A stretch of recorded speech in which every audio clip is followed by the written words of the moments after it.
Hi, good morning. Me again.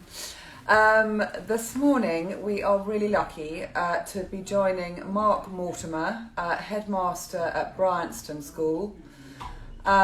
Really excited to speak to Mark.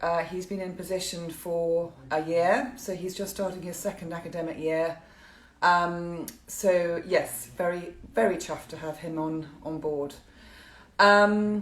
I guess some of you are on half term, so hope that's all started swimmingly. I've left 4 children at home this morning. Couldn't get out of the door quick enough. So hopefully they will be logging on amongst others in their pyjamas, no doubt, because I've managed to leave them to their own devices. Not quite. But yes, so happy half term to those of you that have started that. And hope you've got a few bits planned. Not straightforward at the moment, I know. Not quite the same world that we were living in last half term. But anyhow, Bryanston have joined, which is exciting. So I will now hopefully get them on board. Let's just see. Sorry, bear with me. I might need some assistance. Hold on 2 seconds. Where are we? Sorry, I saw them join us and then I haven't had an opportunity to get them on yet. Sorry. Here we go.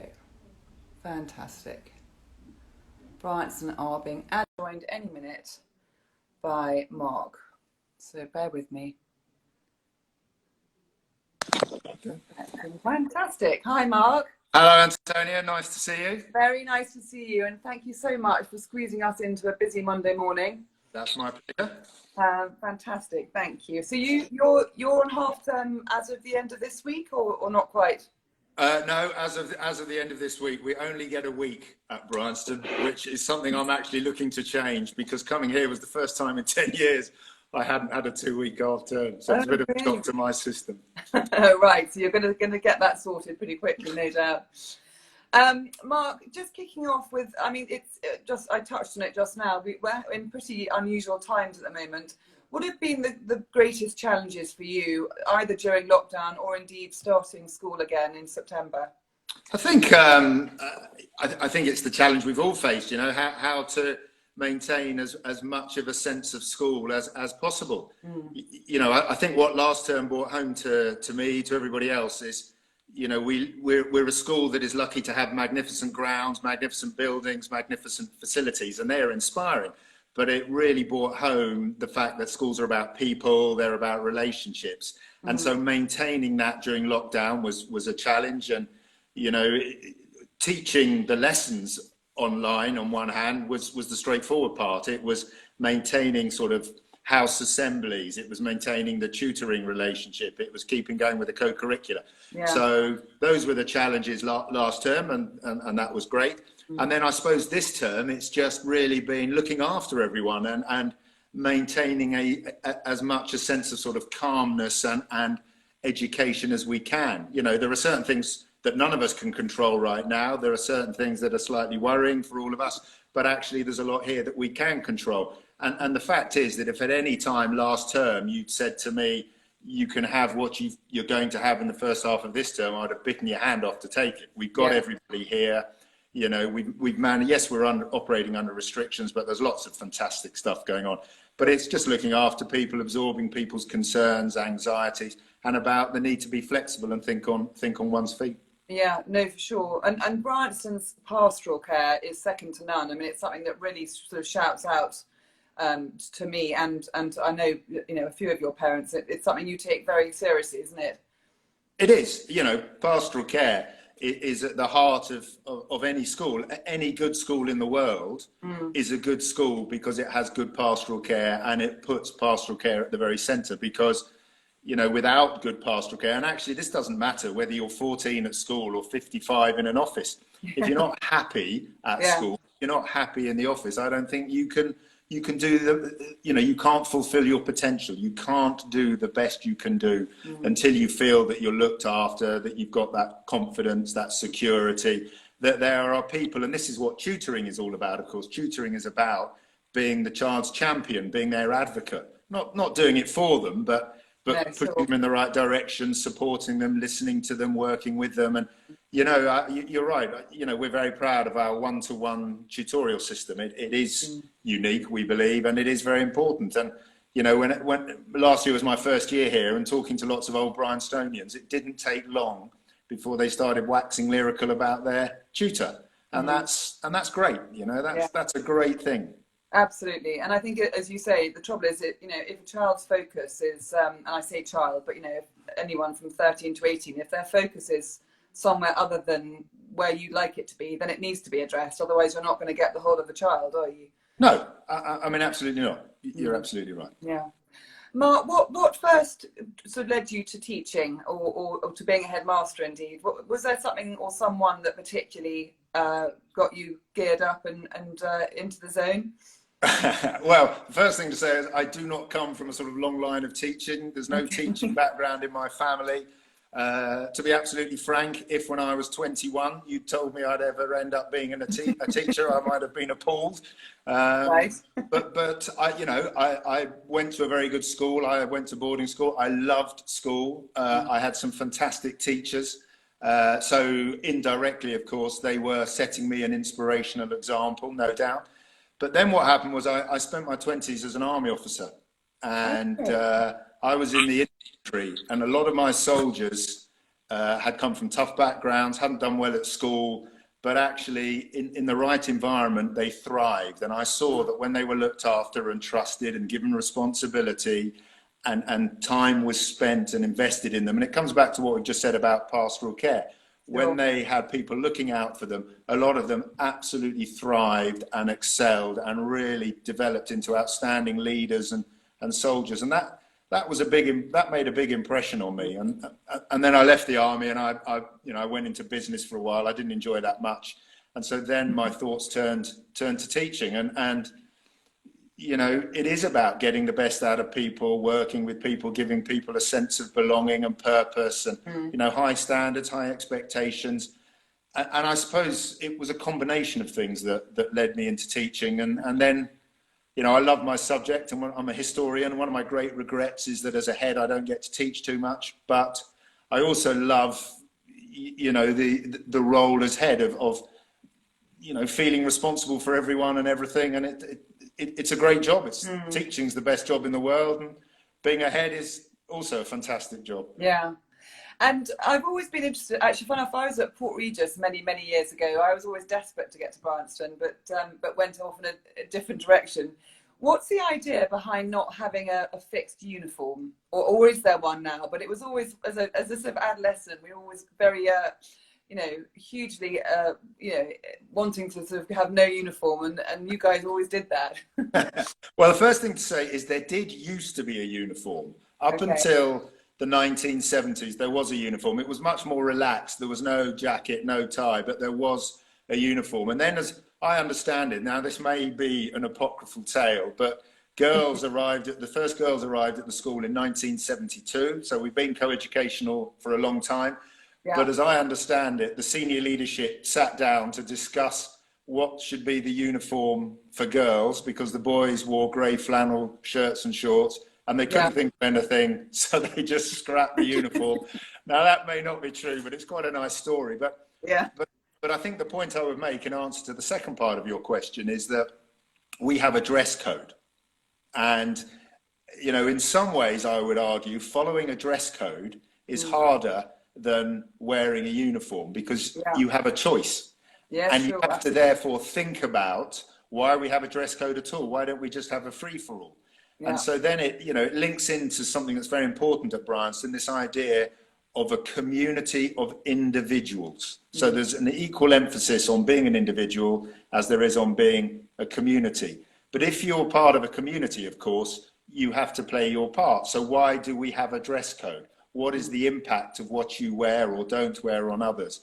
But there is choice, and it sort of fits in with this cherished view of the school of us at Bryanston that you know, we want to give the pupils choice. We don't want them to just blindly accept rules for the sake of rules, but to understand. So they are involved in discussions about the dress code, Should it change? Does it develop? You know, how do we enforce the dress code, etc., etc.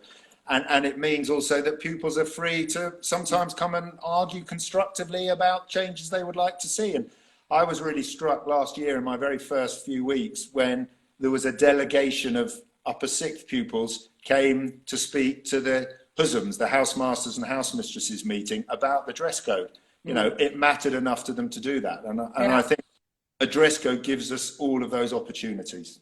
Yeah. And do you think on that basis, is there a typical old Bryanstonian? Is there such a thing? Are there common features that you could probably see that sort of join them, or are they true individuals? Well, I would say, based on everything that I've seen of old Bryanstonians, that there is no Bryanston type. You know, one of my predecessors said, you know, we do not, and this was when we were just a boys' school, he said, we do not mould, lump and pat the boys like a lump of butter.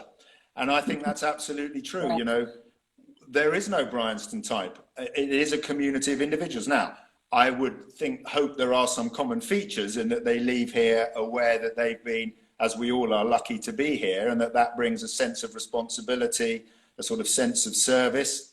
One of the things we talk about in our mission is the idea of intelligently challenging convention, which I think is a great phrase, and I would hope that all old Bryanstonians do that. But overwhelmingly, I would say there is no Bryanston type, and that's a very good thing. No, I agree with that totally, wholeheartedly. And community-wise, I guess is there a lot of interaction? You're in the most beautiful part of the world, and you only have to drive up that drive with your heart in your mouth to realise what a special place it is.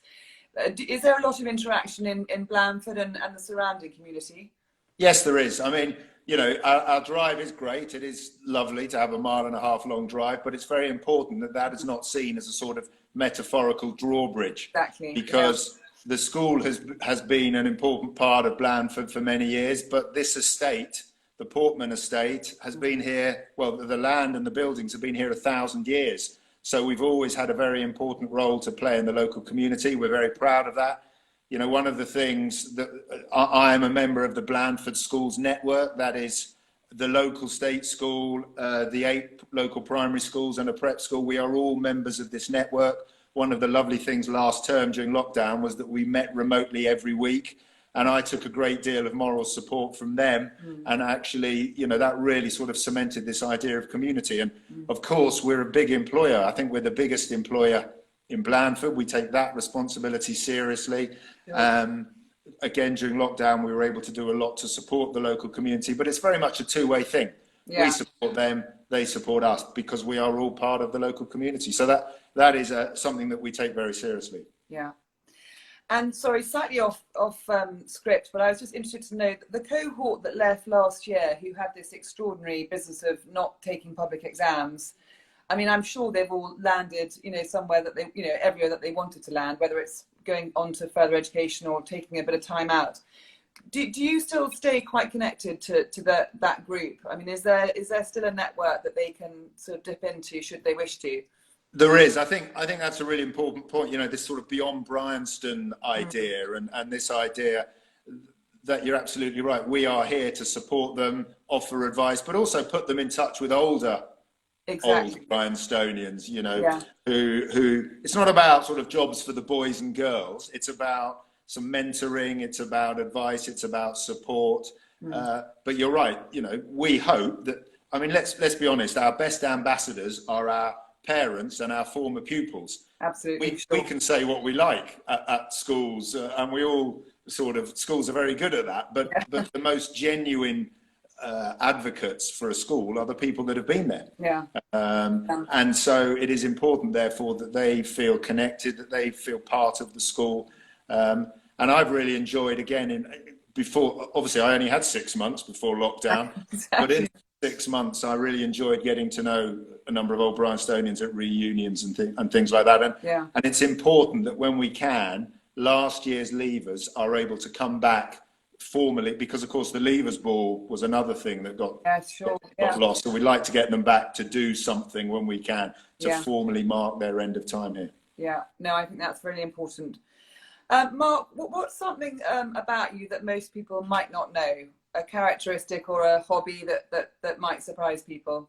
I suppose, well, the two things that come up a lot when people always ask me about is I was fortunate enough to twice row across the Atlantic.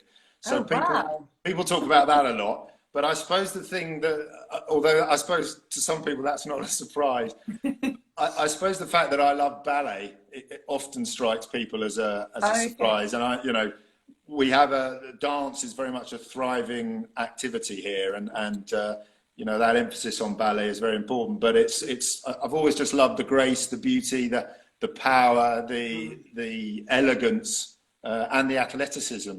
And people are always slightly. No, I think that would probably come as a surprise, but beautiful nonetheless. And if you could invite 3 people for dinner, dead or alive, I'm just going back to you being a historian, it'd be quite interesting to see whether you go down that route. Who might you invite? Yeah, well, I thought that was obviously you kindly sent me that question in advance, and it's actually that exercised me more than all the other questions put together. And you could probably ask me tomorrow, and I'd have a different group. But right now, today, the names I've jotted down are J.K. Rowling, partly because I just, obviously a brilliant writer, but her story is incredible, and I've often quoted. She gave this amazing graduation address at Harvard or Yale in about 2008, and if anyone hasn't read it, it was The Benefits of Failure, and I'd really encourage people to go and Google that because it was an astonishing talk. Right. But also, of course, I'm interested in her views now and her willingness to speak her mind, whether you agree or disagree. Yeah, for sure. So that's her, and then totally different would be Field Marshal Sir Douglas Haig from the First World War. Right. So I'm military history is a passion of mine, and I'm a big defender of the generals of the First World War. So I'd invite him. I'm not sure how well he and J.K. Rowling would get on. Well, that might be half the fun watching that. It might be half the fun, and that's a good. And then the third one would be a man called Eddie Merckx, who cycling is one of my passions. And Eddie Merckx is still alive, Belgian, regarded as the greatest cyclist of all time. So an eclectic mix. Yeah, no, definitely. And I'm almost tempted to phone you tomorrow and ask tomorrow's guest if that's going to be changing so quickly. And Mark, just to sort of wrap things up a bit, I'm sure you've got a school motto, which I probably should know, but I wonder whether you personally had a sort of mantra for life or a motto that you kept in the back of your mind for good times and bad. Yeah, I think, well, the school model is both the new and the old, which, we were founded by an Australian man called J.G. Jeffreys. Yeah. Fought in the First World War, then worked at a couple of independent schools in Britain, but decided he loved tradition, but he also felt schools should be more forward-looking, and so he brought in this lovely motto, both the new and the old, which I think is a great motto for anybody. Yeah, sure. But I suppose one of the mottos I quote a lot, now I've got relatively young children, so I watch a lot of Disney and a lot of children's television. But if you think, I think it was 2015, Disney's Cinderella. Yeah. And Cinderella's mother, as she's dying, she says to Cinderella, have courage and be kind.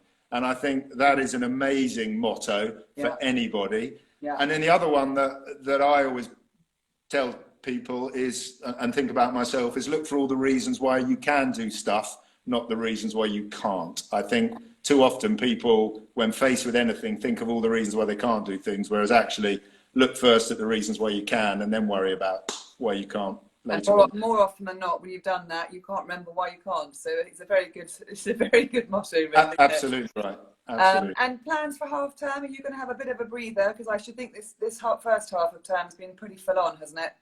Yeah, so just going to stay here, play with the children, go out on my bike, do a bit of reading, obviously talk to my wife. I need to make time to do that. Yeah. I mean, we're lucky here. We've got 400 acres at the school, so there's a lot of space to get out and about. Yeah.